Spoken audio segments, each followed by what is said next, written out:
Oke,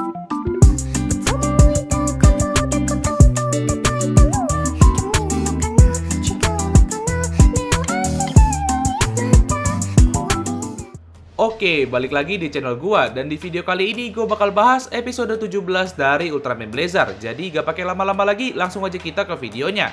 Cerita diawali dengan munculnya Taga Nular di atas sebuah gedung, dan tim Scar juga itu ada di sana. Lalu tiba-tiba ada seseorang di atas gedung tersebut dan menebas Taga Nular, dan Taga Nular pun menghilang.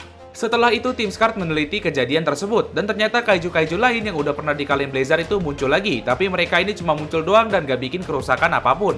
Dan kemunculan para kaiju itu juga sesuai dengan lokasi di mana kaiju itu sebelumnya dikalahkan. Jadi tim Scar juga itu belum tahu ini tuh kejadian apa dan masih meneliti kejadian ini.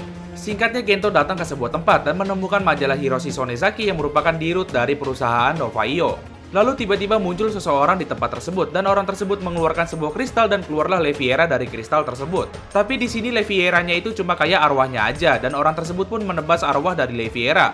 Dan orang tersebut mengenalkan diri dan dia bernama Zangil. Jadi Zangil ini ke bumi pengen ketemu sama Gento.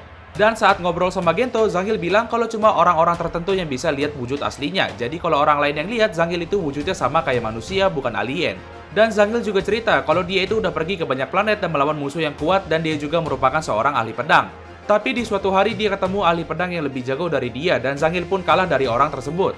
Lalu ahli pedang tersebut nyuruh Zangil buat nembas jiwa-jiwa kaiju yang masih bergentayangan sebagai wujud pengampunan bagi mereka dan wujud pengampunan juga buat si Zangil. Jadi si Zangil ini udah keliling alam semesta buat nembas jiwa kaiju yang bergentayangan. Total jiwa kaiju yang harus dia tebas itu adalah 108 dan Leviera tadi itu adalah yang ke 107. Jadi kalau udah 108, misi si Zangil ini bakal selesai. Jadi Zangil minta tolong sama Gento buat bantuin dia buat ngalahin arwah kaiju yang terakhir ini. Lalu tiba-tiba muncul Niji Kagachi di tengah kota. Dan ternyata arwah kaiju yang terakhir itu adalah Niji Kagachi. Lalu setelah itu Gento pun berubah menjadi Ultraman Blazar. Dan saat bertarung, Blazar ini hampir kena serangan Niji Kagachi tapi diselamatin sama Zangil. Blazar juga coba nyerang pakai Tilsonite Sword, tapi malah gak bisa karena Niji Kagachi ini tuh merupakan arwah. Dan Zangil berusaha ngelindungin Blazar dari serangan Niji Kagachi. Lalu Zangil ngasih kekuatan dia ke Tilsonite Sword supaya Blazar ini bisa nyerang Niji Kagachi. Dan mereka berdua kerjasama buat ngalahin arwah Niji Kagachi dan berhasil ngalahin arwah Niji Kagachi. Tapi saat arwahnya berhasil ditebas, ternyata belum sepenuhnya mati dan membuat si Zangil ini kerasukan arwahnya Niji Kagachi. Dan membuat Zangil nyerang Ultraman Blazar dan terjadi pertarungan sengit antara mereka berdua.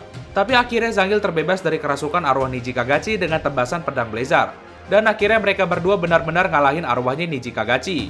Dan dengan begitu misi dari Zangil ini udah selesai. Dan Zangil juga ngasih tahu ke Gento kalau sebenarnya Zangil itu juga merupakan arwah gentayangan. Setelah itu Zangil pun menghilang dan episode kali ini selesai. Jadi menurut gua episode kali ini cukup menarik dengan dimunculinnya karakter baru. Dan kalau gua lihat ahli pedang yang dilawan Zangil itu mirip sama Zamusha. Apa mungkin itu Zamusha versi universe-nya Ultraman Blazar? Jadi segini dulu buat video kali ini. Dan buat kalian yang belum like sama subscribe, boleh di like sama subscribe buat channel ini. Dan sampai jumpa kembali di video selanjutnya.